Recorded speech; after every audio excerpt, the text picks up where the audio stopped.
There used to be a graying tower alone on the sea. You became the light on the dark side of me. Love remains a drug that's the high and not the pill. But did you know that when it snows, my eyes become large and the light that you shine can't be seen? Ladies and gentlemen, welcome to Hero Movie Podcast, your greatest source for superhero movie discussion in the multiverse. I am your host, Adam Portrais, and I'm joined by Sean Keenan. Heidi also cannot sanction your tomfoolery. And of course, Bruce Leslie. I'm a prickly pear, and do roses from graves really kiss that many people? No, they're running all over the place, and they can't be trusted. They don't even have lips, man. They don't even have lips. Well, we are here today to celebrate the people that support us over at patreon.com/HMP, because every month those fine people get to choose a movie that we will watch, and today they have chose, if I shall, co-opt a word here for a moment, a humdinger of a flick in Batman Forever, as I'm sure you probably put together with the intro music. And what can I say, Patreon people? You never let me down. Hey, I'm just going to say there's at least one person listening that, like, the first dance at their wedding reception was that Seal song. Oh, I promise you that was the truth, for sure. That thing was everywhere. So, and it came out at a time where, like, actually listening to FM radio was the thing people did, and I got very sick of that song. It's ridiculous, too, because the song itself, nowhere in the movie. The second song in the end credits is that song. Oh, you waited and watched some end credits. God bless you, sir. I don't know that I would have had the fortitude with which to stay through with that. Because that's to give you a different perspective, best part of the movie. Well, there you go. So we'll be discussing 1995's Batman Forever. And again, thank you to everybody that helps us out over at patreon.com/HMP. And we'll get to that in just a second. But what we also need to get to is a little bit of mail action here. What do you say, boys? Let's open up the old... Oops, that's the... We got to save that comic connection for later. Hold on. There we go. Mail's here. All right, the first one here is from Maria. It's entitled Joker.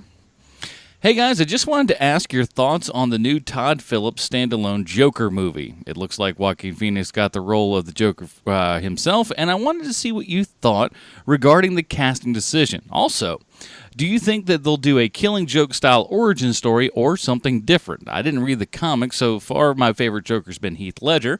I personally love Joaquin Phoenix. I've seen about 90% of his movies, and he's a great actor. I just never thought of him as the Joker, but I think he can pull it off well. Also, if this was uber random, no worries, Maria. Thanks. Keep up the great work. Peace, Maria from upstate New York. What do you guys think about this Joaquin Phoenix being the Joker? I'm confused, like, by the whole thing. Just confused. Wait a minute. DC confusing people? Oh, I don't know about all of that. Yeah, I just don't get it. I don't understand what they're trying to accomplish. Why do you have Leto as the Joker? And they said Leto will be the Joker in, like, Suicide Squad 2 or something. But you got this other separate Joker series going on with Joaquin Phoenix. I don't know, man. I don't know. I liked him as the Emperor Claudius or whatever in that Gladiator movie, whatever that was called. Gladiator from 20 years ago. I think that Joaquin Phoenix is probably the right choice if you're going to do a standalone Joker movie. I think it's a mistake to have a standalone Joker movie, but if you're going to do it, at least get the right people for it. And I think Joaquin Phoenix is right for it. I think he'd be great in it. Yeah, to me, he's a great actor, and so I think a lot of it also comes down to kind of the feeling that we had with Heath Ledger, and I kind of thought about this with Leto, but that certainly took a turn. That if you get a good enough an actor, let's just see what they'll kind of bring to it, and wait judgment until we can actually see something, and just instead of going, oh no, because we all thought Ledger was going to be a bad idea. It's like, oh, that guy, he doesn't really seem like he's kind of, I don't really know. And then he did it and just blew us all away. So I don't put nothing past nobody. I don't know just how standalone a standalone Joker can be, though. If they go Killing Joke, I mean, pretty much a lot of the Joker's origin is a mystery, but one thing where they all kind of come together, where they all coalesce, is the idea that he was sort of tricked into being the Red Hood and pushed in some chemicals, and Batman has to be at Ace Chemicals. So now with Ben Affleck, by all rumors, like shedding himself of Batman, I guess it's a good time to give us a new younger version of Batman to shove Joaquin Phoenix into the chemicals or something. Who knows what DC's doing, but we'll talk DC stuff and not too awful long, I'm sure, because we got a lot of things coming down the pipe, let me tell you. Next up, email here, we have one from a young lady, and it's entitled, I Love Your Podcast. Hi, HMP. My name is Finley, and I'm 11 years old. I finally got your email, and I was so excited to contact you. Also glad that my dad said I could email you. Well, that's good that you got permission. As they always say, get your parents' permission before you write to Hero Movie Podcast. I also wanted to address the question that Bruce asked in his Heroes and Villains Gorilla Grodd episode. Why is, you tell me about this one, right, Bruce? Tartarus? Tartarus? What? Tartarus.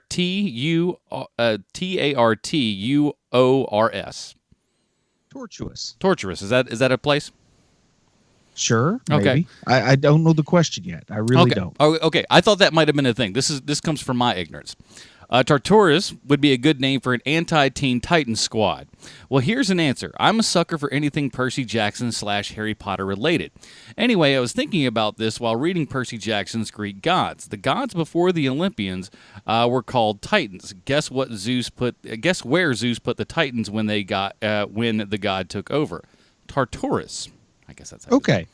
Anyway, I thought I should answer that for you. I've been listening since the very first episode. Also, could Sean do a humdinger for me? Humdinger. My 8-year-old brother thinks he says it better. He almost certainly does. Keep up the good work. For sure. And stay funny, guys. Finley from Maine. P.S. I love Bruce's comic book connections. P.P.S. Adam is my favorite. Oh, there you go. How on earth? How on earth? Anyway, Finley, thank you for listening. And please don't listen without at least one parent, because sometimes we get a little off the rails here, and you need a parent there. Finley. You need a parent there. Listen to that guy. We try to make it as family friendly as we can, but every now and then we kind of skirt that PG-13 line. But Finley's dad contacted us over Twitter and everything, so I think all is cool. I think it's a family affair, so that's a good deal, man. I had one person tell me they had to turn off the Archie Comics episode of Heroes and Villains because we got a little too detailed about Betty and Veronica. So I try to steer clear, but please always listen with a parent, no matter how sterile the topic may seem. Even you 45-year-olds, pick up your parent and get them on the line and have them listen with you. See, that's my ploy to get double the listeners. Hey, this is pretty smart. Let's close up the old mailbag. Bale's here. And, of course, if you'd like to email us, please feel free to do so at heromoviepodcast@gmail.com. All right. Our Patreon folks have voted, and we said, okay, I guess we'll do that. Here is the trailer for Batman Forever.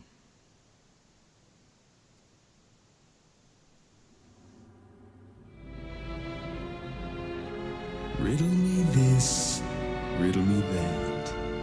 Who's afraid of the big black bat? In an uncertain world, in a chaotic time, justice wears a mask.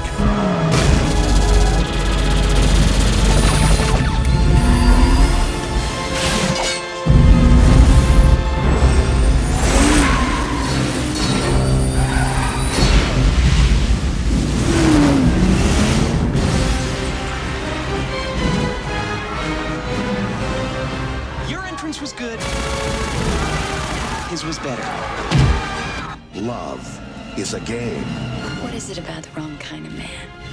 It's the car, right? Chicks love the car. Power is a machine. Now you've devised a way to read men's minds.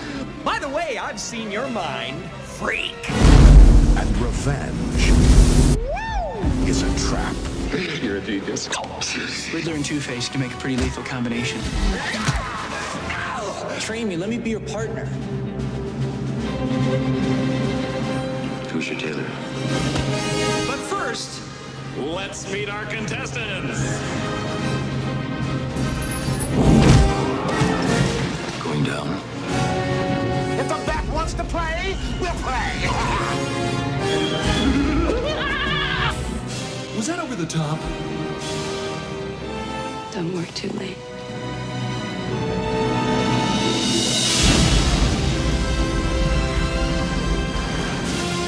You forgot the part where you kissed the girl.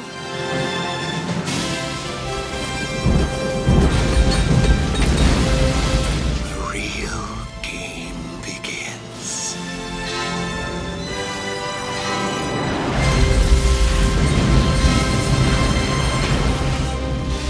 Courage now. Truth always. Batman forever. Alrighty, that was the trailer for Batman Forever, our Patreon review of the month. Here's the IMDb plotline. As we know, IMDb always 100% correct in everything they say and or do. Batman must battle former District Attorney Harvey Dent, who is now Two-Face, and Edward Nygma, the Riddler, with help from an amorous psychologist and a young circus acrobat who becomes his sidekick, Robin. God bless you, IMDb. That's as weird as it gets. I think it's right on the money. It's true, though. This is directed by Joel Schumacher, starring Val Kilmer, Tommy Lee Jones, Jim Carrey, Nicole Kidman, Chris O'Donnell, Michael Goth, Pat Hingle, and more. Well, let's get down to it. We've covered Batman a whole bunch, but I always like to see where he goes with the next one here. Let's do it. What do you got for us this week? Well, the Riddler first appeared in 1948. And he was created by Bill Pull My Finger and Dick No Middle Name Needed Sprang. I think our listeners should know plenty about Finger, but let's talk a little bit about Sprang. Dick Sprang was not only a comic book artist, he was also an explorer in Arizona, Utah, and Colorado, whose discoveries included the Defiance House of the Anasazi Ruins. Now, I'll be honest, I don't know what the Anasazi Ruins are, but I assume they're a big deal in Utah. I guess what I'm angling at is that Sprang was somewhat of a Renaissance man. He started by painting signs and handbills for local advertisers in Fremont, Ohio, and in 1936 he moved to New York City, where he began illustrating for pulp magazines, the Western detective and adventure magazines in the era of the late 1930s. Late in the decade, with the pulp magazines in decline, Sprang gravitated toward comic book illustration. He worked on such well-known characters as Power Nelson, Shock Gibson, and Speed Martin. Now, I know good and well no one has ever heard of these characters, but you have to admit those are some darn fine names there, Agent Cooper. Now, Sprang submitted art samples to DC Comics editor Whitney Ellsworth, who assigned him to a Batman story in 1941. Now, this was done in anticipation of Bob Kane being drafted into World War II. And I've got to ask this here. How did DC know Sprang wouldn't be drafted? I mean, he was an explorer, so you know he didn't have flat feet or scoliosis or anything. Heck, he even discovered a place called Anasazi. I guess he must have been mentally unfit or something, which may explain his approach to Batman comics and its striking difference to the art that came before it. Now, it's important to point out that in keeping with Bob Kane's general way of doing business, Sprang went uncredited as a ghost artist for Kane. Despite a very influential run on Batman, his name never appeared on his Batman work during his career due to stipulations in Bob Kane's contract. It was subsequently revealed, however, that Sprang was Kane's favorite ghost artist. So take that, you know, all you other uncredited artists, I guess. I mean, I kind of think Jerry Robinson should have gotten a nod, but who am I? I'm just a lifelong comic devotee with a particular fondness for DC. Oh, well, back to our story. Comics historian Les Daniels wrote that Sprang's clean line and bold sense of design set him apart as the supreme stylist of the early Batman artists. Sprang used to study the way children read comics in order to experiment with page layouts and panel-to-panel transitions, hoping to create the most suspense and the most fluidity to keep the pages turning. Daniels singles out Sprang's work on the 1948 debut of The Riddler as a superb example of story breakdown and page design. The tardiness of Sprang's friend and frequent collaborator Bill Finger sometimes produced situations in which you would have to send in pencils for a story before the ending had been written, actions that required some careful figuring. In Batman number 34, Sprang drew Batman and Robin capering across Mount Rushmore over a decade before Alfred Hitchcock filmed a similar scene in North by Northwest. I think the important takeaway from all of that is that he geared his art for children. You see, the Kane-Robinson era was drawn with older audiences in mind. Catwoman was sexy, Batman was intended to put fear into criminals, and the overall ambiance was a little darker, grittier even. When Sprang came along, Batman became more cartoon-like, something for the funny papers, and maybe even a prototypical Saturday morning animated series. I think it's quite on the nose that the most famous creation of Dick Sprang, the Riddler, would appear in Schumacher's first Batman film. The film where Batman went from being a surreal gothic masterpiece brought to life by Tim Burton to something cartoonish, neon, and, quote, toyetic, delivered by Schumacher. I think it's reasonable to say when it comes to Batman movies, Burton was the Jerry Robinson and Schumacher was the Dick Sprang. And, in all fairness, I would never be so cruel as to compare either director to Bob Kane. Now, holy shade-throwing Batman, let's get on with the show. Dick Sprang. I wonder why they just didn't like, hey, let's throw that in the book.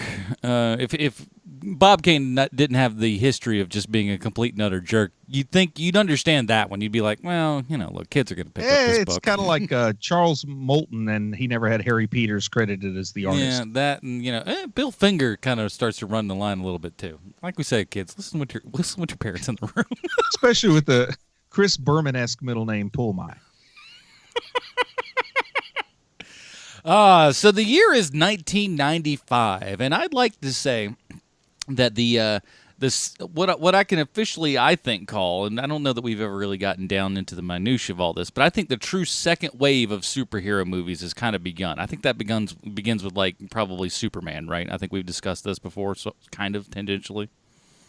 Right, modern superhero movies. Yeah, so like it's really kicking off here. Burton's got 2 Batmans under his belt, so this one comes in flying hot on the heels after Burton's, obviously the Batman movies have kind of raised his stock level to where, they may not be able to get him or whatever. I'm not sure of the exact situation with this one. And Val Kilmer, he's coming off such hits as Thunderheart. Yeah, and so with that as well, also brings one Michael Keaton not showing up as Batman yet again. Or, well, for the first time, rather, excuse me. First time. And Michael Keaton was all set to go for this movie until he found out Burton wasn't directing, and then he bowed out. So we've discussed Batman and Robin previously on this program, and I've yet to get to Batman Forever. Our Patreon people said, I want you to do this this month, and we said okay. And man, oh man, I don't know about you guys, but I had a memory of this movie. I'm sure we all saw it in the theaters and everything, and especially with things. I did not see it in the theater. I was in Madagascar when this movie came out. Of course you were. Of course you were. That makes nothing but sense. It was 1995, man. So I got to say, I don't think I saw this movie until I watched it for the show this week. No. Wow, yeah. Really? Well, I was in Madagascar in the jungle, so there was not like a theater around to see it when it came out. By the time I made it back for my senior year of university, word was on the street that this movie was not something you wanted to bother renting on the old VHS. Now, I did go see Batman and Robin, and I thought, oh my goodness, as bad as this was, I don't think I want to see Batman Forever. And then, one thing led to another, and I don't think I have seen this movie until this week. Wow. That's something else. So as a first-time viewer, what were your expectations? What were your kind of going in? What were you thinking you were going to get? Oh man, I kind of like it's amazing. what I would have told you as the summary of this movie before having seen it was exactly the same as I would tell you after having seen it. It was amazing how like on the mark this movie was compared to my expectations. Wow. Rarely does that just go, that's about what I thought. I mean, it was perfect. Like from beginning to end, even though I hadn't seen it, I kind of had.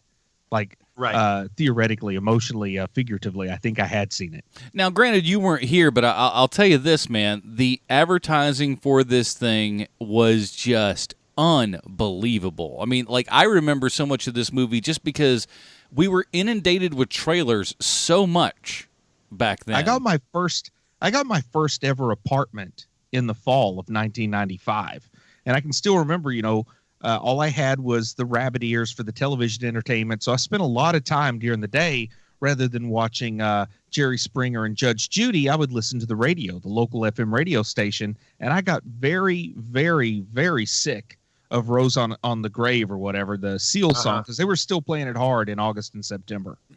You couldn't get away from that song, man. It was everywhere in the video, too. Yeah, I much preferred that. Was it R. Kelly that sang Gotham City? I like that one better. I don't know that that's a thing, but I'll say sure. Yes, it is, man. It's the theme song from Batman and Robin. We reviewed that movie. Oh, listen, I scrubbed all of that movie out of my mind the second that I got out of there. We did some sort of a Men in Black mind wipe where I'm just like, please, Lord, I don't want to remember this ever again. For some reason, R. Kelly sang about Gotham City, and he called it a city of justice and a city of light, which made me know that he had never, ever read a comic book about Gotham City. Yeah, now things are starting to click. Not so good. Now, so 1995, I know this is prime Sean Keenan time. You are not wrong.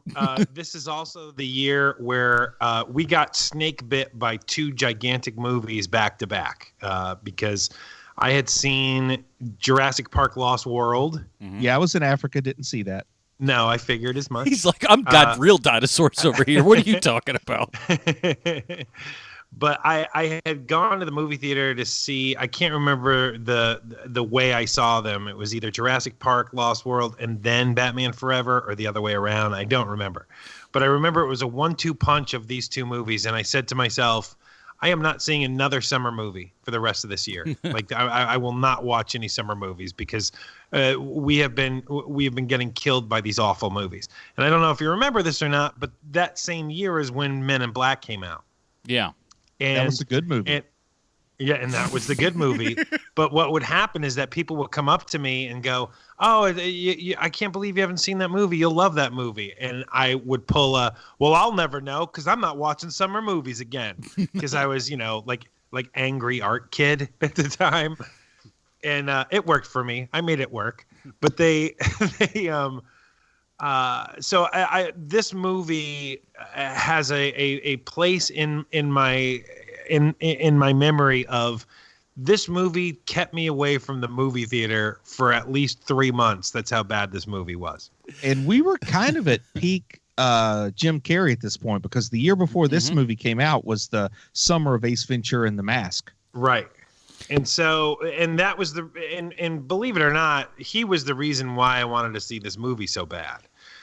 Because at the time I was a massive Jim Carrey fan. I was just a massive Jim Carrey fan. And I was like, man, and I remember seeing this in the movie theater and thinking how terrible Tommy Lee Jones is, how terrible Nicole Kidman is, how terrible Chris O'Donnell is. Val Kilmer is a wash because, what all does he have to do? Nothing. But Jim Carrey saved the movie. Like, that's what I remember thinking at the time. Like, Jim Carrey is the only reason to see that movie. And having seen it today for the first time since 1995, that is not the case anymore. now it is just like, I'm sorry. I was just going to say, I think it's pretty well known that the role was initially offered to Robin Williams, who turned it down. I mean, is that common knowledge? Right. Or is that, yeah. And what is less common knowledge is Jim Carrey wasn't choice number 2. Choice number 2, who also turned down the role, was none other than lead singer Mickey Dolenz of the Monkees. I guess he wasn't the lead singer. He's like the second lead singer from the Monkees.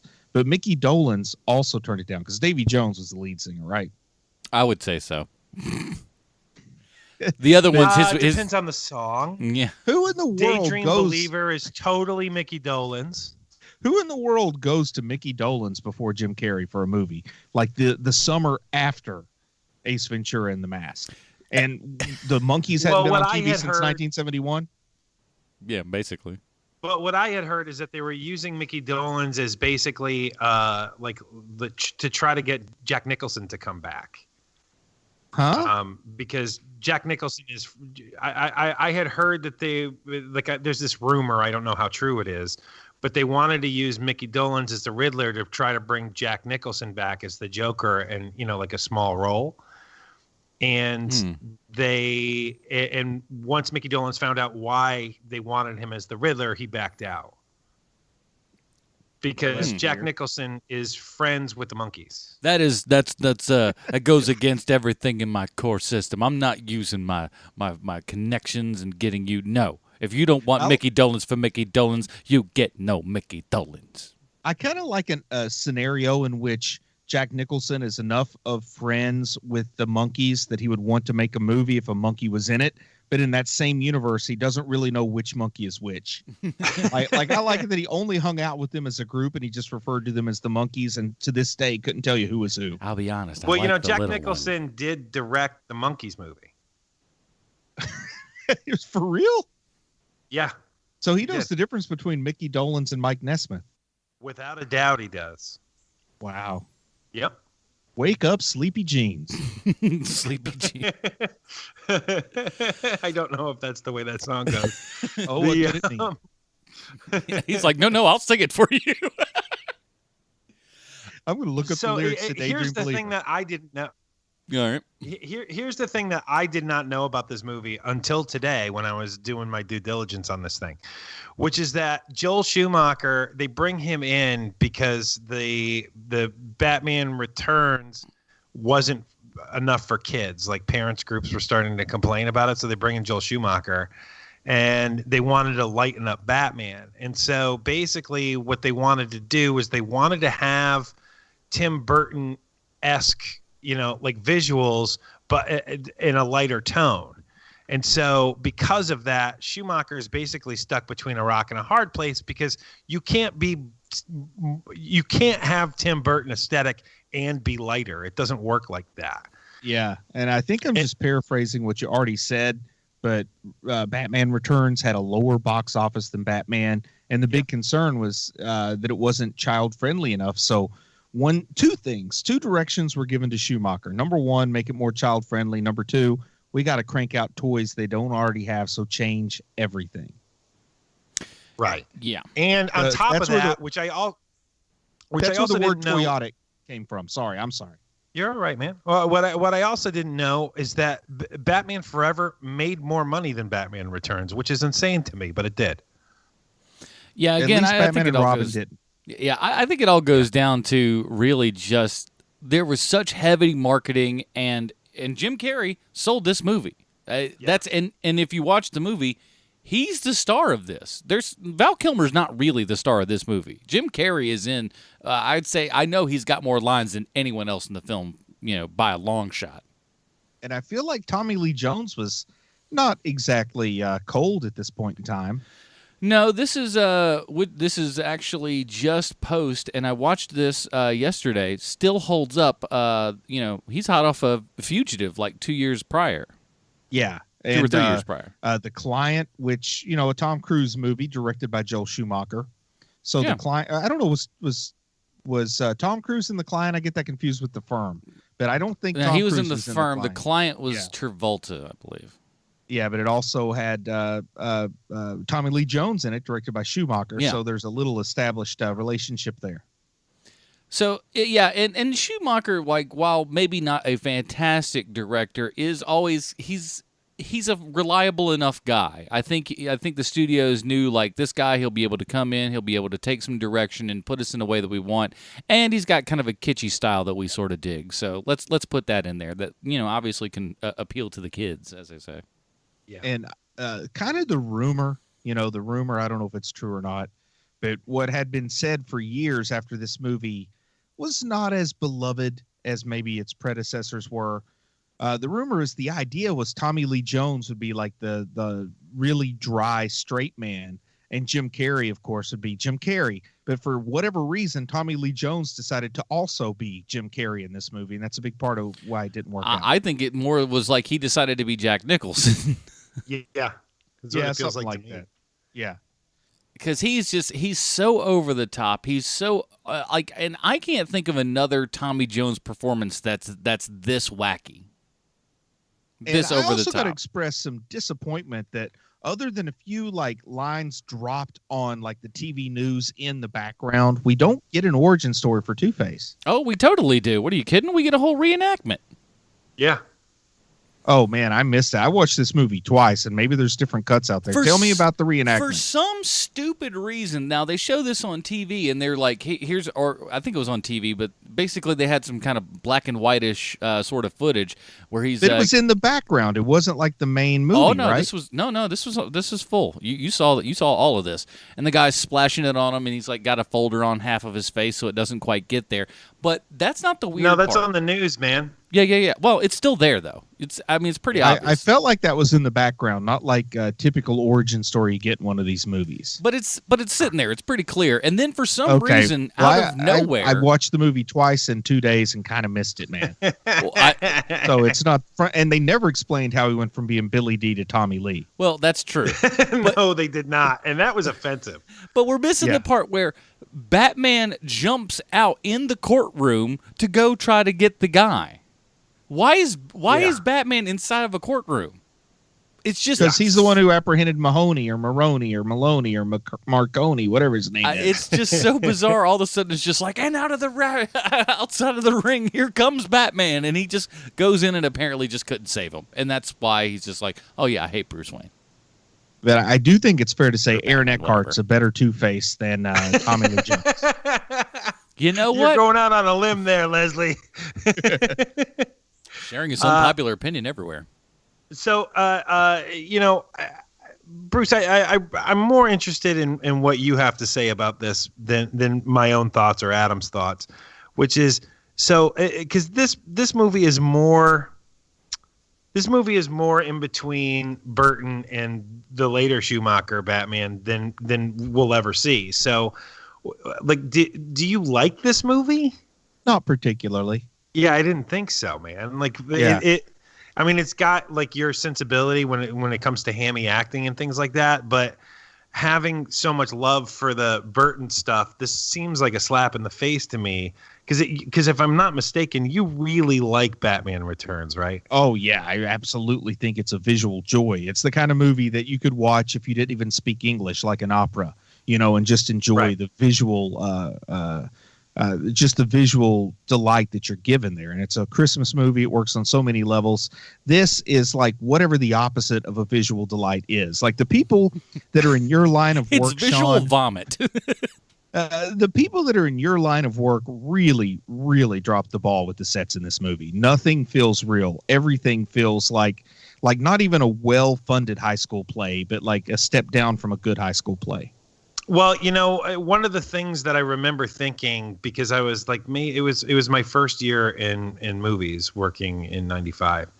And I remember thinking, walking out of this movie theater, man, a whole bunch of guys in art department went home with those neon questions, with the neon question marks. And it seems to me that that's a lot.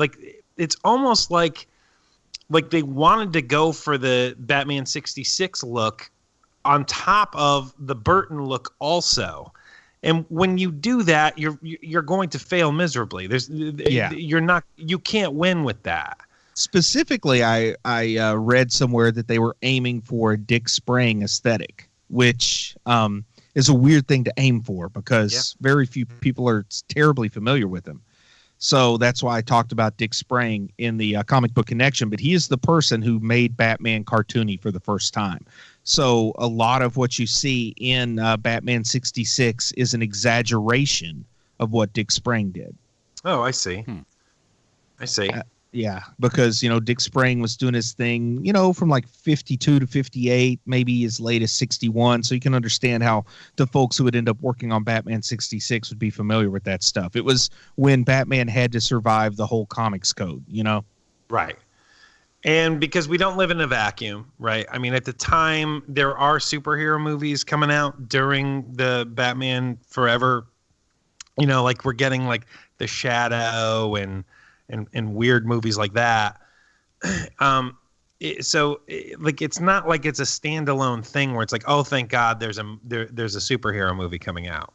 And so what I'm remembering at the time, and maybe I'm mistaken, but Adam, you can pull me in if I'm wrong here.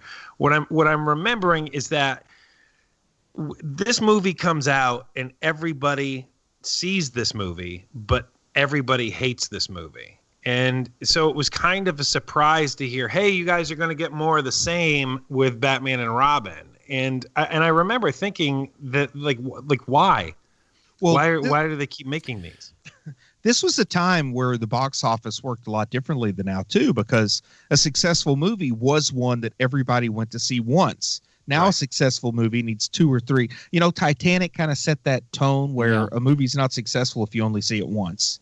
Right. So a movie could have really good marketing and be terrible and still be a huge box office success because you didn't know it was terrible until you saw it that first time.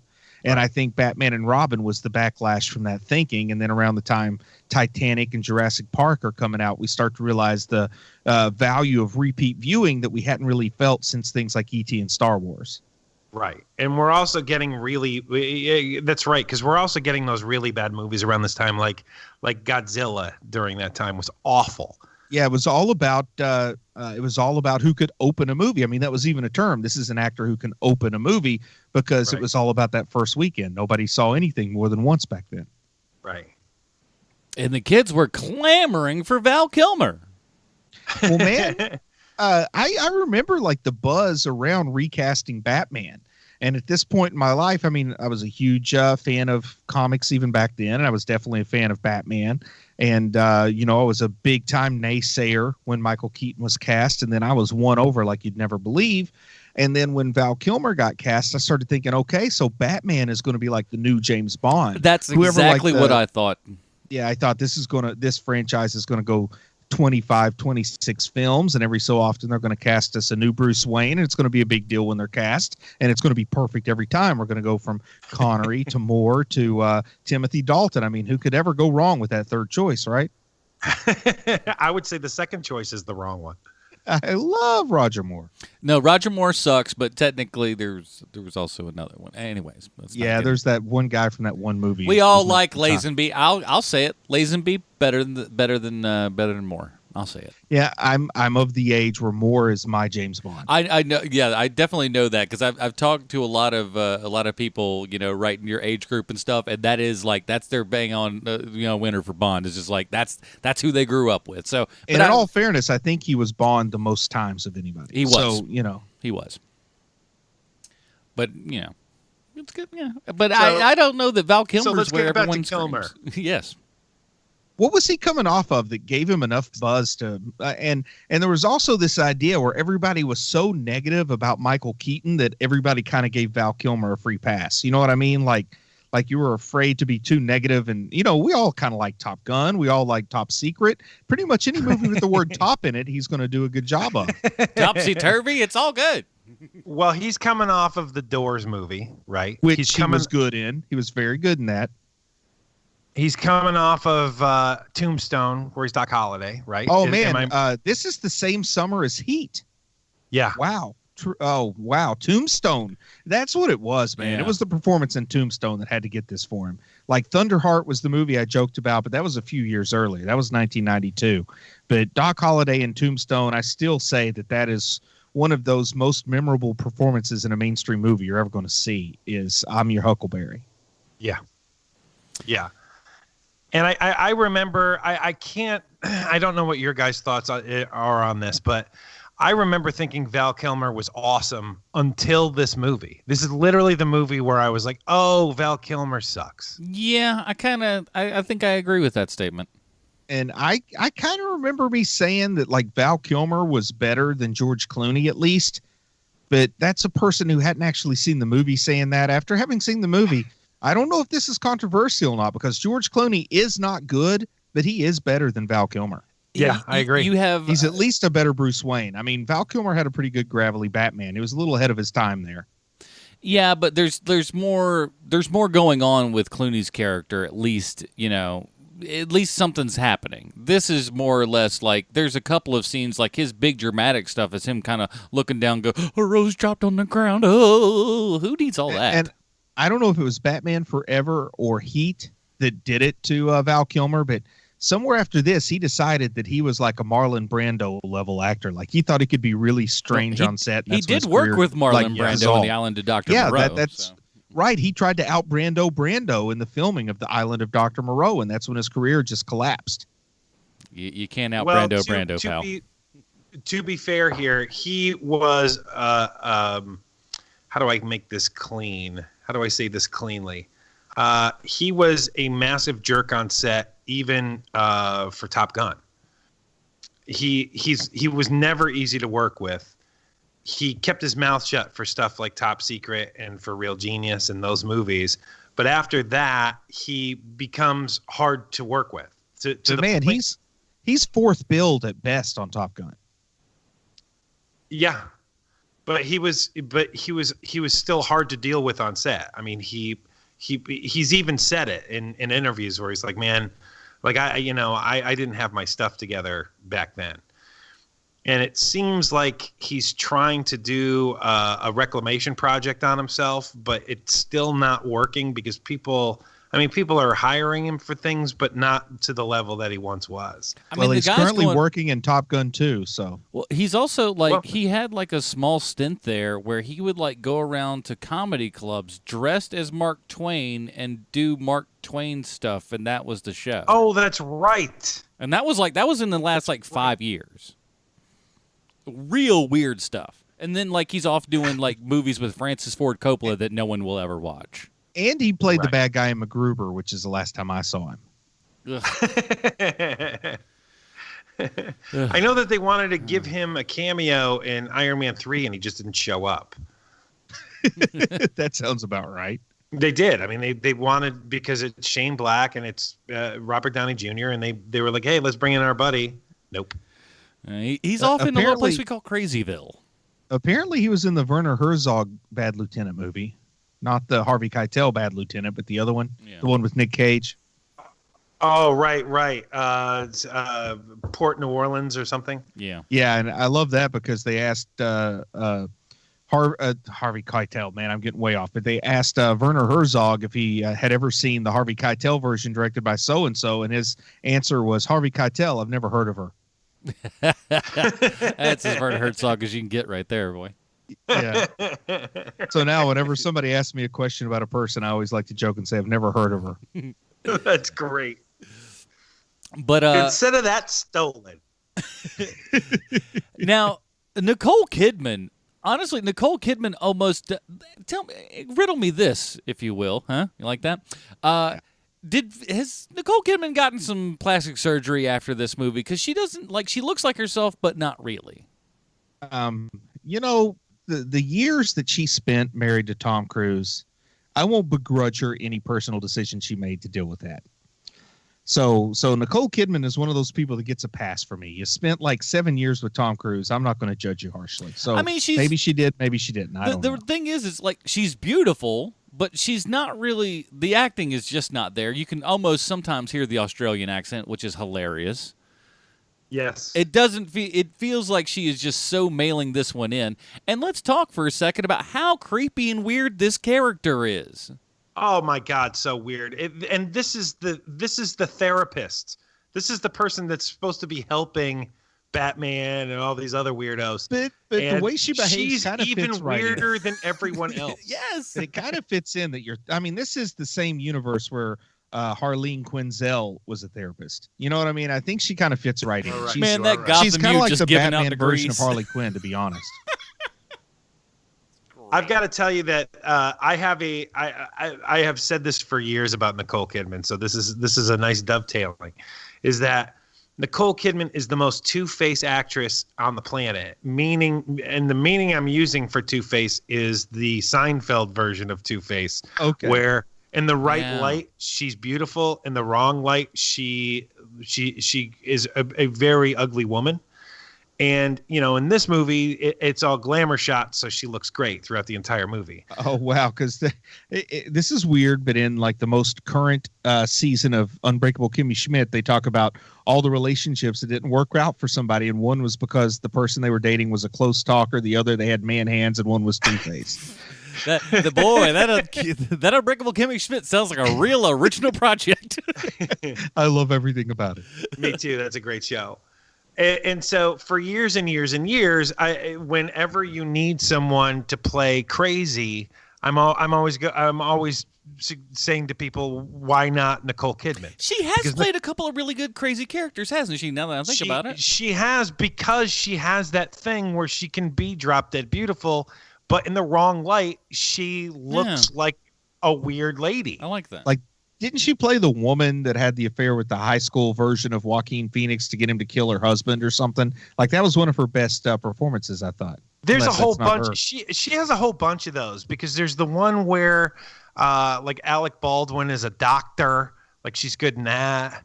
And there's one where man, I don't know where I'm going with this. There are stuff. things and stuff in the Stepford And Wives. Alec Baldwin whistles. You know what I'm talking about, right? Everyone. So, I mean, it's like, man, I started going into a thought, and I was like, I don't have anything. Pull out. Hit that bell. This might have been the first non-Tom Cruise movie that she made that I would have been aware of. Because I was aware of Days of Thunder. That's the first time I ever knew Nicole Kidman was a thing. Then after that would have been Far and Away, and then it would have been Batman and Forever, I think. Reach back into some catalog and check out BMX Bandits. That's a good one. BMX Bandits. I think I've seen that. Was she in that? Yeah. Oh, yeah. How old was Calm. So she was super young in BMX Bandits. That's one of her first flicks. Because I was super young. I was only like 8 years old when that movie came out, so she might have been like just my type back then. Might have been. Is she about my age? Like, how old is she? She's around your age. I don't know how old she is. Oh, she's 74 years old. Looks great. Looks fantastic. Wow, I tell you. She looks great. They tell you not to get any work done in Hollywood, but I say go ahead and do it if that's what you end up like. Not bad. If you're doing it right, you can work forever. This is true. And do it wrong, you Meg Ryan. She's married to one of the Urban Contemporaries, apparently. What does that mean? Well, Keith Urban and Kyle Urban are the Urban Contemporaries. Remember? Yes. She's married to one of them. I don't know which one. The Australian. Keith Urban. Okay, he's the Australian one, right? Yes. The Australian one doing American country. I listen. Who knows? No one talks about wallabies in those songs. That's the problem. But okay, let's talk about Tommy Lee Jones. I don't know what's going on with this guy. Who told him that this was what he should be doing? And who, like, somebody sat back and went, "Yep, that'll do."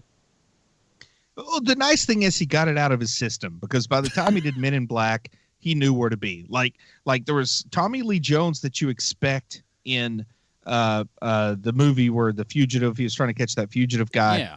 And then you get the Tommy Lee Jones you expect in Men in Black, but you do not get the Tommy. Like, this was the weirdo meat on the regular old Tommy Lee Jones sandwich. Like, he got it out of his system and was able to move on.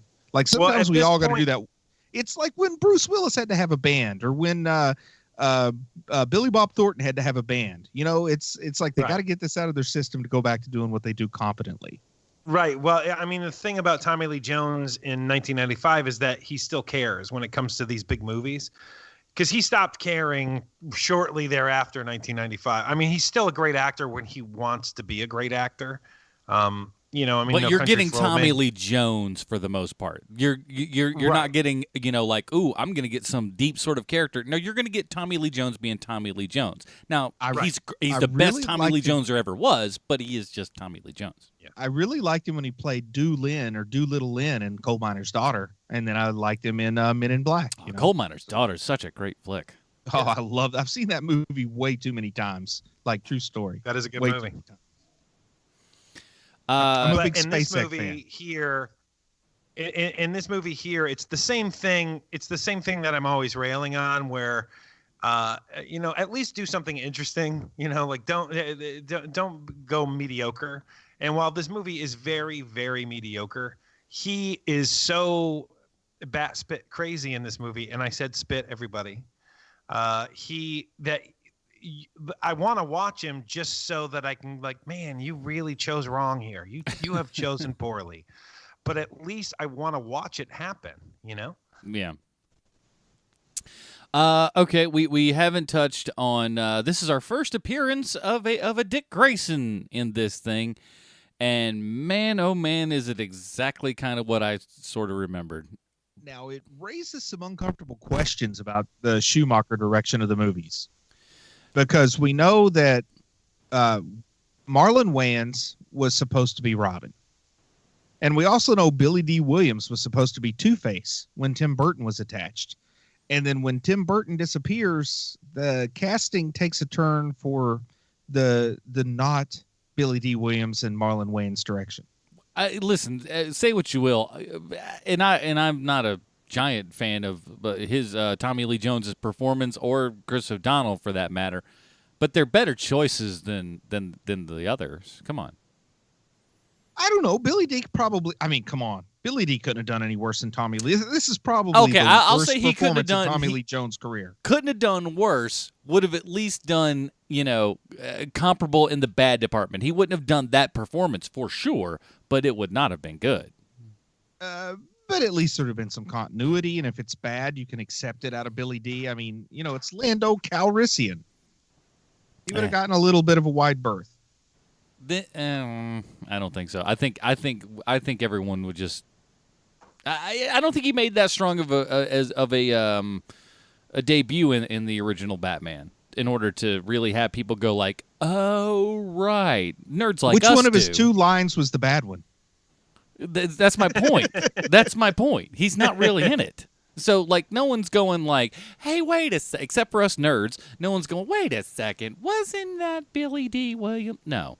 And I don't know why that person sounds like Jiminy Glick. What kind of heat was Chris O'Donnell packing to get this role? Like, they wanted a young up-and-comer. It's like, we're going to cast a 25-year-old who looks 30 to play this 16-year-old. We need Chris O'Donnell. That's the thing, though. Chris O'Donnell, they were really trying to have him be what kind of, I guess, really Clooney ended up becoming. Yeah. They were like, oh, this is the guy right here. Because he's a good-looking guy. He's an all right actor, I mean, just something. School Ties, would that have been what got him the heat? I'm just looking at his career. The Three Musketeers movie was bad. Blue Sky wasn't particularly good. Mad Love, he starred with that Drew Barrymore chick who's in this movie too.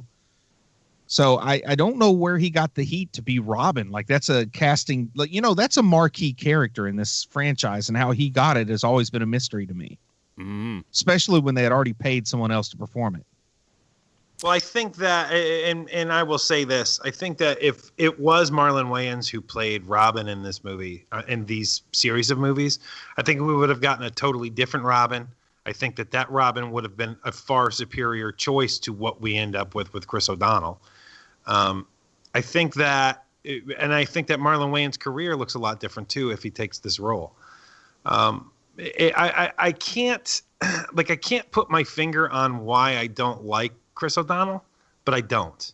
At least in this movie, maybe he's got a horrible character in these two movies. Dick Grayson stinks. He's a baby and whining. The character himself sucks. You're right. I think that's most of it. I think I don't necessarily blame him per se on this. I just think his character in both movies is just horribly, horribly written. Now, I'm not necessarily talking about who's a better actor or who would have been a better choice, but just in terms of star power, they're the exact same age, Chris O'Donnell and Christian Slater. Would Slater have been a better choice? I just don't understand where the heat was coming from. Like Chris O'Donnell had to be cast because they thought he would bring some people to the theater. But now, I don't know if there are other actors in that same age range that probably would have brought more. Well, with Christian Slater, but Slater at this point isn't going to be playing the sidekick. He would want to be the main. He honestly would be a much better young Joker in a. Well, that's precisely what I was going to say. All he would be doing is playing son of Joker right here, because let's be honest, Christian Slater just does Jack Nicholson. Now, who's the same age as Chris O'Donnell and people just absolutely loved in 1995, who I think would have been a perfect Robin, is Corey Feldman. You know, boy, would that have been a choice. It'd have been a choice. I can't tell you how happy I am that you brought that back. You're Well, I right. just think it would have been the perfect choice. That's all. It's true. Oh, it's that's so great. It's something. It's a song that hasn't been played in quite some time, and when it comes back on the I radio, know. you're just like, oh right, yeah. It's like when somebody dusts off that old Fat Boy Slim CD. I love it. You're like, Now, ooh. I don't know how much you can believe Wikipedia, but here are the list of candidates that were defeated by Chris O'Donnell for the role. Okay, do you want to hear it? Yes. Please. Leonardo DiCaprio, Ooh. Wow. Matt Damon, Jude Law, Ewan McGregor, This Toby Stevens, and Scott Speedman. Scott Speedman. Wow. Huh. That's great. Who's Scott Speedman? I have no idea who that is. Oh man, he's a weapon of one. No, lethal. I can't remember. Apparently, he was in a show called Felicity. Speedman.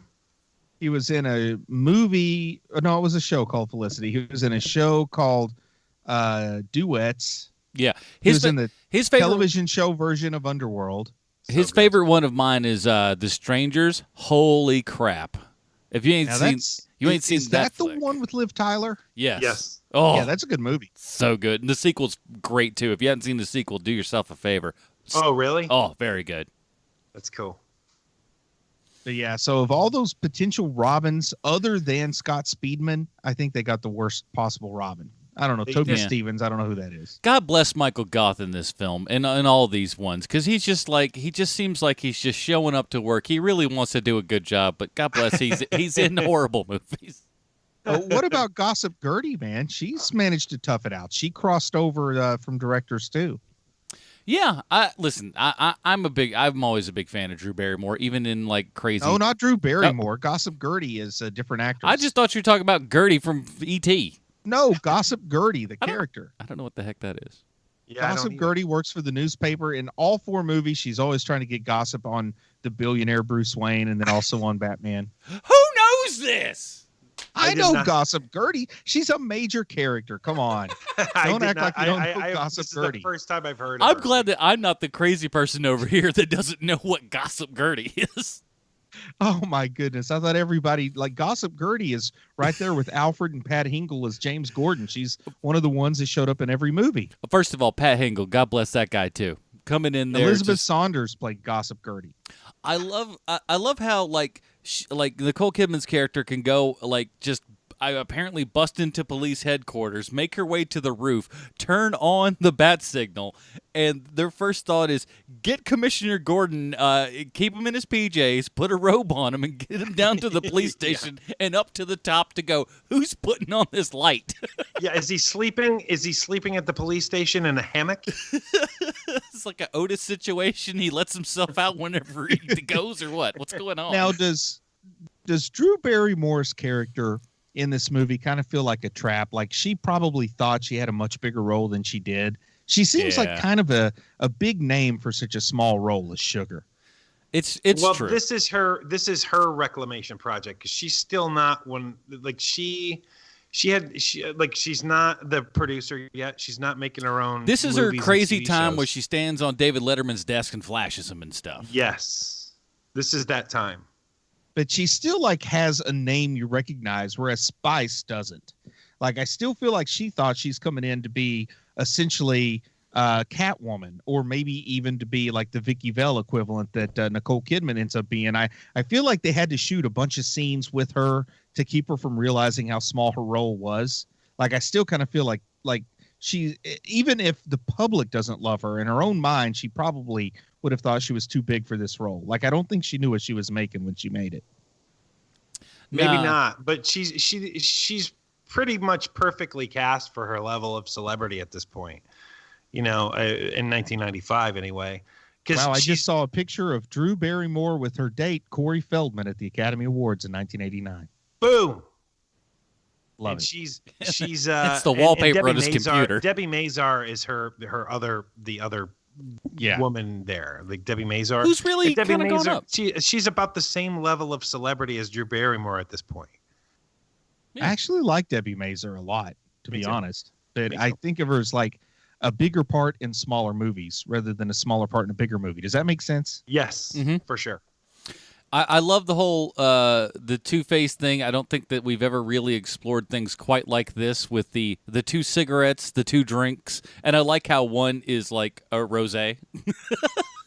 And the other is Sterno with grain alcohol or something. That's what they say that, but like there's one scene where literally it's just like, okay, there's a Pinot in that hand and a rosé in the other. It's such a weird and odd choice. And he's like, I'm drinking out of both of these at the same time.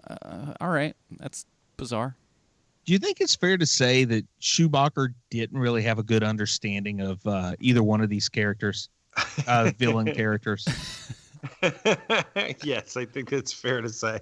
I love it. I love the design of Nigma's everything before. It's just like, wait a minute. You're just bound to be a supervillain on account of how you live. Look at everything that is in your house. Well, I think the thought you have is no his choice house but didn't to look be a like villain that until he became a villain, though. No, he's got still the long hair before he really gets anything, and his house already looks like that. It's just like you've done you're nothing. talking about Nigma. I'm sorry, I was thinking about Two-Face. No. Nigma's stuff, like it's like that. He from has Go. a Riddler bobblehead before the Riddler exists. I know. Explain that to me. Where did he get that from? And then he has the Zoltar machine, but it's a Riddler instead of a Zoltar. The eyes on that look disturbingly real. I don't. Like, there's this weird theory where the Schumacher movies are supposed to be movies that people went to see in the Burton universe based on the real Batman, i.e. the Burton Batman. So when I see like the Riddler bobblehead and the Riddler Zoltar, I'm thinking, okay, so the Riddler is a real person in the real world. So when they made this movie within a universe, that's why those things are there. There's lots of weird ways you can point to why this is a movie that exists within the Burton universe. Bruce, that's drug person talk. I'll tell you that right now. But I know that, like, when it comes to street gangs, the Bloods, I've seen that movie Colors, believe it or not. And the Bloods have red and the Crips have blue. But what gang is it again that has the Dayglow orange? Because they're the ones in this movie. That's the Sunshine Boys. Fabulosos? Yeah, that's it. The Fabulosos. I don't understand half of this movie, but like I do, like it's so stupid, and I felt like it was done better. The Holy Rusted Metal Batman, I remember that joke like at least landing somewhat better than it did. Like it wasn't good. It wasn't a good joke then, but I felt like it was at least performed better than it was. By watching it this time, I'm like, oh, they didn't even perform that joke all that well. That's kind of sad. And I do like it that in Robin's debut, he wore the acrobat leotard and everything, so he kind of had a Burt Ward style Robin look about him. That was kind of fun. Alfred made him the new and improved Robin uniform, and then of course in Batman and Robin, he has the Nightwing uniform, which they should have called it. I don't know, man. They should have let him have a Robin uniform in Batman and Robin instead of a Nightwing one. Agreed. And in this one, they even throw away like, what should I call myself? Batboy, Nightwing. I got it. Birdman, no Robin. Mm. I will say one of the things that this movie does get right is I like the ending to this movie. I like that Nigma, the machine fails and it backfires on him, and then you see him at Arkham and he says, "Hey, I have a secret. I know who Batman is." I love like that. That is good. It's exactly what it should be. How did he undo that straitjacket, by the way? It just wasn't done really well to begin with. You know how Arkham is. They're underfunded. But I agree with you 100% on that, Sean. The movie is not spectacular, but they do get the ending right to this. The Riddler is not dead by the end of this movie. Two-Face dead, though. And of course, the most amazing thing in this movie is the ability for the Riddler to grow and ungrow hair as one sees fit throughout the day. Yes, that is for sure. Yes. Hey, who among us does not have that ability? It's like the old Play-Doh thing where you turn the bottom and the hair comes up. This is kind of, there you go. We got more hair. Just style that up as you need. There's one thing where it's like 20 minutes and he grows like at least 4 inches worth of hair. Something that both of the Schumacher Batman movies have in common is the villains put an unnecessary extra step in their plans.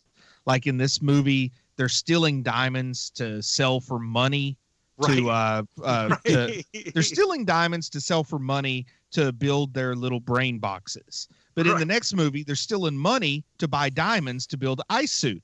It's like they should have just trade plans where, the other guy stole the diamonds and they stole the money and meet in the middle. But they all have like a needless extra step in their plans. It is.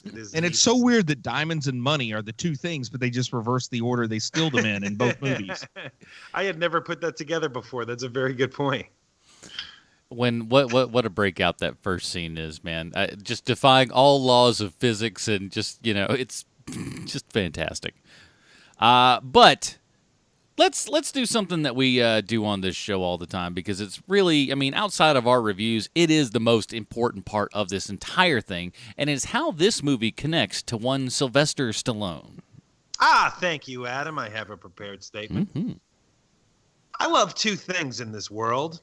One, when I find a new job title in a business I've worked in for over 20 years. And two, old racist cartoons.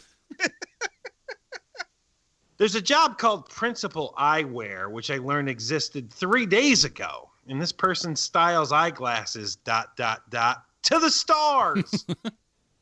A lady that goes by the name Wendy Altman Cohen is a principal eyewear stylist, and she's worked on over 350 movies, crafting eyeglasses for characters in movies and television, making actors and actresses look a little bit more like the characters they play.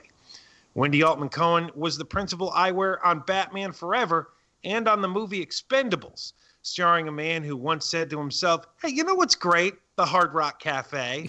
Let's do the same thing except with movie props, Sylvester Stallone."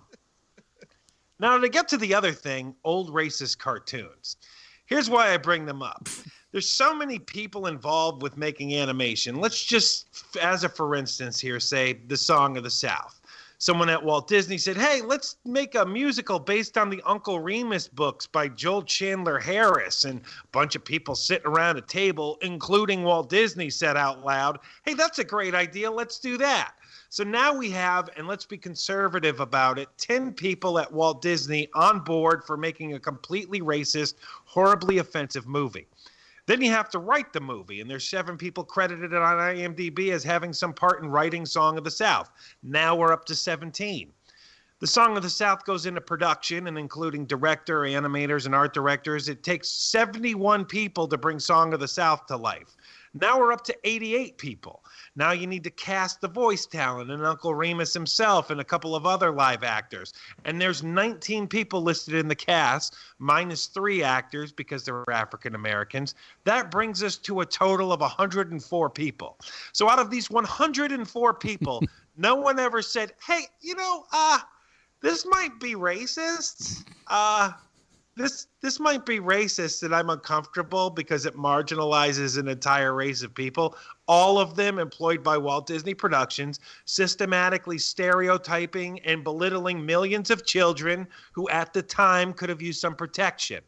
Now, I understand the movie came out 72 years ago and times were different, but that brings me to today's point. This week, James Gunn was fired by the same company that wrote, produced, and distributed Song of the South. James Gunn was fired for stupid tweets he made more than 10 years ago when he was trying to be provocative and get a rise out of people. James Gunn himself has said the tweets were stupid, and it's why he took them down a few years ago. The guy who made those tweets isn't the same guy who just turned in the screenplay to Guardians of the Galaxy 3.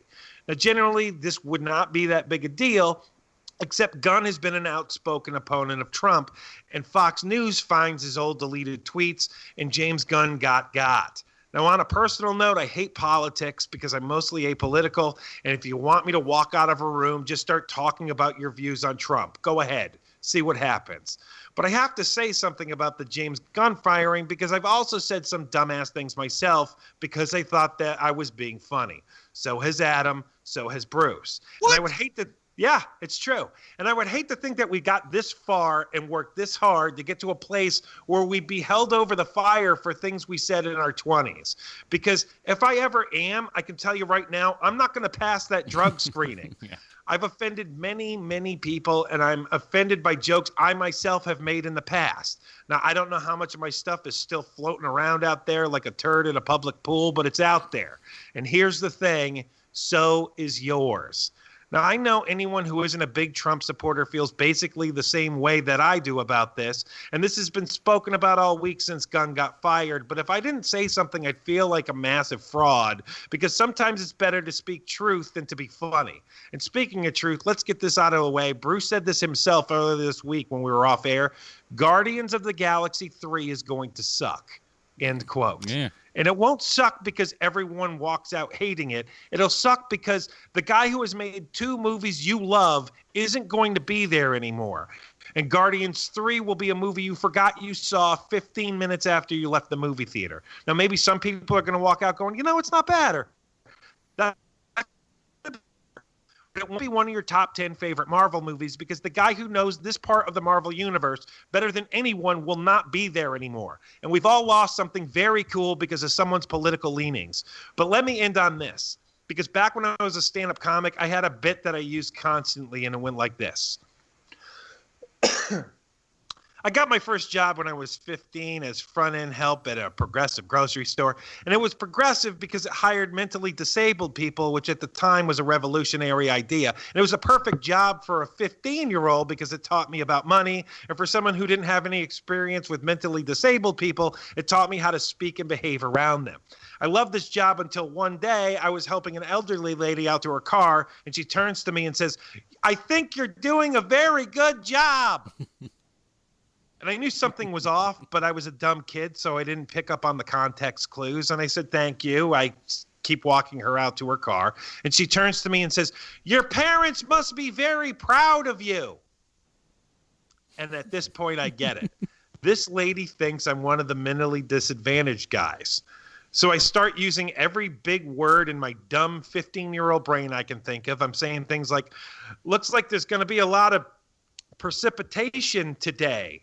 And she says, "It does. You're very clever." And it was the worst day of my life because no matter how bad your day is, it's never going to be so bad that a nice old lady looks you up and down and says to herself, "Well, clearly, this guy has a severe cognitive learning disability." Now, I bring this joke up because this joke would have been enough for me to get into hot water with the folks at Disney. Because someone could spin this joke in that Keenan makes fun of the elderly and handicapped people. He should immediately be fired from the podcast he does for free.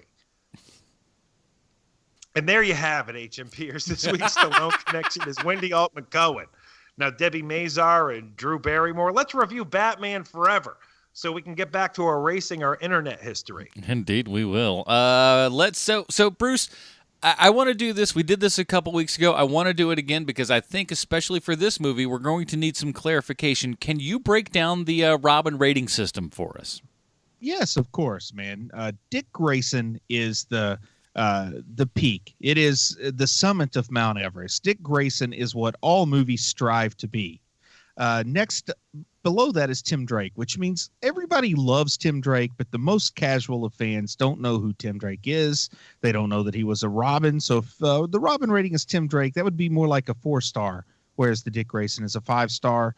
Damian Wayne is one of those characters, created or at least realized, if not created, by Grant Morrison. He's a divisive character. Some people like him, some people hate him. And those 3-star movies that kind of split the playing field a little bit, those become the Damian Waynes. And of course, Stephanie Brown, people go, "Are you sure she was a Robin? Because I don't remember her."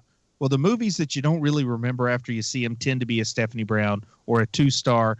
And then, of course, Jason Todd, the Robin so hated by the readers that they actually voted to have him killed brutally with a crowbar. That's our 1-star or the worst of the worst movie rating. And it's important that we have those read for you because we may do some. I'm going to go ahead. I'm going to do it. I'm going to go ahead and give my rating first because I'm going to go to the often not used Chris O'Donnell as Dick Grayson as the worst thing that you can do. That's worse than the Jason Todd. Yeah. So I'm going above and beyond. This thing is an ultra turd. I honestly, as dumb and stupid as Batman and Robin is, it's at least so over the top that, you can kind of, I don't want to say enjoy it on that level, but you can get it. With this, it's too much in between Batman and Robin and Burton's Batman to really be anything, because it's almost more annoying because it's right there in that sort of odd middle, but it's still very much Schumacher. I hated this thing. I started watching, and I could only really do about 10 minutes at a time at first because I had to just warm my brain into, like, you know, getting into that awful cold pool. This movie stinks. There's a reason why I didn't own it on Blu-ray yet. Keenan, let's go with you. Oh, for me, it's a Chris O'Donnell also. This is everything that people think of when they, like, there's the people who still think superhero movies are stupid and dumb and, you know, the same thing. And this is the movie that they think of when they think of it. So for me, this is a Chris O'Donnell also. Yeah, Bruce. I have to make two things clear. Number one, I didn't really enjoy this movie. But number two, I do prefer it to Batman and Robin, which I still believe to be the worst movie we have ever reviewed. So to make those points abundantly clear, I give this film the least satisfying of all ratings, a Stephanie Brown. Ooh, okay. I like that. I think that I dislike Batman and Robin more than you guys do, but I honestly think it may be the worst movie ever made that I've had to sit through.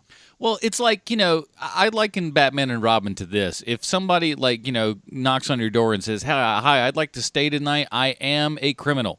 If you wake up and that person stole your stuff, you'd be like, well, he did tell me he was a criminal. It's kind of on me.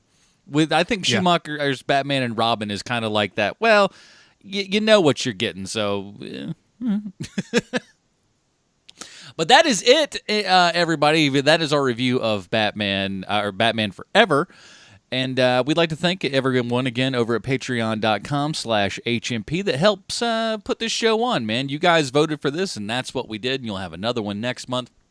And if you'd like to do that, remember, that's at any level. So even if you're in at, you know, the $1 mark or whatever, and then your phone starts ringing and makes you look like you're a jackass that doesn't know how to do his own flipping podcast. In the meantime, Bruce, tell us where we can find your work. Hey, look for me on Chubby Wizard. Also, keep a careful eye to Heroes and Villains, because I think within the next 7 to 8 days, I just may have the greatest comic book villain of all time featured. A little guy named Frederick Wortham, the author of Seduction of the Innocent. Very good. Mr. Keenan. Man, that sounds awesome, Bruce. That really sounds great. I can't wait to hear it. You can find me at Hero Movie Sean on Twitter. You can also find me at dogeatspod.com.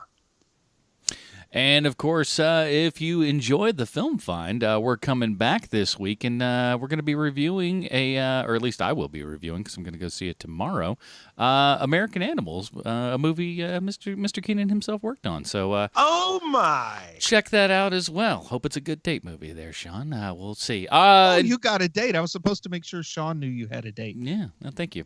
That's it, everybody. Join us next week when we're talking Teen Titans Go to the Movies, if I'm not mistaken. Let me look at my calendar. Is that right? Yowzer, it is. Okay, so, get your waffles ready, kids. We're going to the movies. So in the meantime, you guys can go to HeroMoviePodcast.com for all of your Hero Movie Podcast needs. That's it for Sean Keenan, Bruce Leslie. I'm Adam Portrais. Stay super, everybody. Check out Preacher Podcast, everybody. Goodbye, Marty and Evie.